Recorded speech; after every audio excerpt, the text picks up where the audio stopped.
మెదక్ జిల్లాలో గత ఏడాది యాసంగి సీజన్ కంటే ఎక్కువగా ఈసారి ధాన్యం కొనుగోలు చేసింది ప్రభుత్వం. అకాల వర్షాలు, హమాలీల కొరత సమస్యలు ఉన్నా రికార్డు స్థాయిలో ధాన్యం కొనుగోలు చేసింది.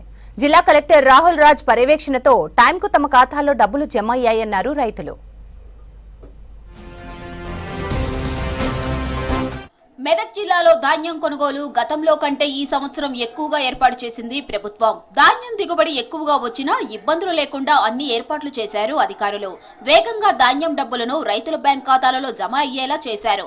గత సంవత్సరం 2.62 మెట్రిక్ టన్నుల ధాన్యాన్ని కొనుగోలు చేసి 53,439 మంది రైతుల బ్యాంక్ ఖాతాల్లో 464.35 కోట్లు జమ చేశారు.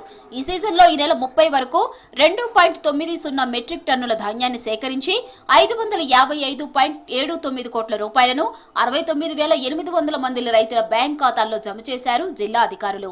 ఈ వరి కొనుగోలు ఏవైతే ఉన్నాయో సుమారుగా మనం 498 కొనుగోలు కేంద్రాలు ఏర్పాటు చేయడం జరిగింది.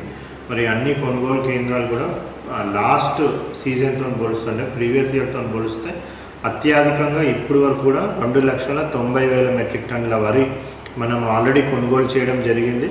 సో లాస్ట్ ఇయర్ ఇదే రోజుల్లో మనం చూసినట్టయితే 2,62,000 మెట్రిక్ టన్ను లాస్ట్ టైం చేస్తే ఈసారి 2,90,000 ఆల్రెడీ మనం ప్రొక్యూర్మెంట్ చేసాం. జిల్లాలో ధాన్యం కొనుగోళ్లు చేయడానికి ప్రభుత్వం పిఏసిఎస్, వ్యవసాయ మార్కెట్ కమిటీలు, ఐకేపీ ఇలా 496 కొనుగోలు కేంద్రాలను ఏర్పాటు చేసింది. ధాన్యం కొనుగోలు చేపట్టిన తొలినాళ్లలో హమాలీల కొరత అధికంగా ఉండటం వల్ల బీహార్, ఉత్తరప్రదేశ్ రాష్ట్రాల నుంచి హమాలీలను రప్పించారు. అకాల వర్షాలతో రైతులు ఇబ్బందులు ఎదుర్కొంటున్నారని ధాన్యం సేకరణను వేగవంతం చేశారు అధికారులు. నిజాంపేట మండలంలో ధాన్యం కొనుగోలు వేగవంతం చేసినాం. ఎక్కడ కూడా ఎలాంటి లారీల సమస్యలు లేకుండా, హమాలీల సమస్యలు లేకుండా ఇతర మా సమన్వయంతో అధికారులతో సమన్వయం చూసుకుంటూ ఈ ప్రక్రియను వేగవంతం చేస్తున్నాం. ప్రస్తుతం జిల్లాలో 236 కొనుగోలు కేంద్రాలలో ధాన్యం కొనుగోలు ప్రక్రియ ముగిసింది. వారం రోజుల్లో కొనుగోలు ప్రక్రియ పూర్తి అవుతోందని జిల్లా కలెక్టర్ రాహుల్ రాజ్ తెలిపారు. ప్రతిరోజు ఎక్కడో ఒక మండలంలోని ధాన్యం కొనుగోలు కేంద్రాలను విజిట్ చేస్తున్నారు జిల్లా కలెక్టర్ రాహుల్ రాజ్.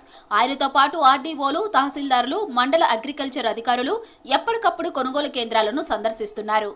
గతంలో కంటే జిల్లాలో అధికంగా వరి పంట వేసిర్రు.